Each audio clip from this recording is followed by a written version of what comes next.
आपला ट्रॅक्टर लावलाय. मी ट्रॅक्टरनं मेहनत केलेली उधार किती झाल्या? अरे पण मी मेहनत ट्रॅक्टर दुसऱ्या सांगत नाही, तुझा सांगतोय की. अहो मी तेच म्हणतोय, तुम्ही दुसऱ्याचं का सांगत नाही? मला उधार ठेवून तुम्ही पाक मला भिकारी केलं सा.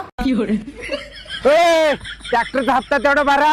अय ट्रॅक्टर वाले, ट्रॅक्टर डांबरी पळवायला लागलाय का ऑलिम्पिक मध्ये जाणार आहे काय? ऑलिम्पिक मध्ये? अरे तुझ्या अरे तू काय डोसक्यावर पडलायस काय? मिनिटाला ट्रॅक्टर सांगायचं असल्यावर कसं 5-5 मिनिटाला फोन करतोयस? 5-5 मिनिटाला कुठं? अरे उधारी मागाय फोन करायला लागल्यावर फोन काय मागच्या खिशात घालून ठेवतोयस काय? ती पुन्हा बघ, ट्रॅक्टरचा हप्त्याचे पैसे दे पहिला. अहो कुठले पैसे देऊ? सगळे उधार ह्यांच्याकडेच आहे. आजच्याच पैसे देतो ही रान एवढं नांगर. विक्रिया तू नांगरायला लागलास ट्रॅक्टरला पलटी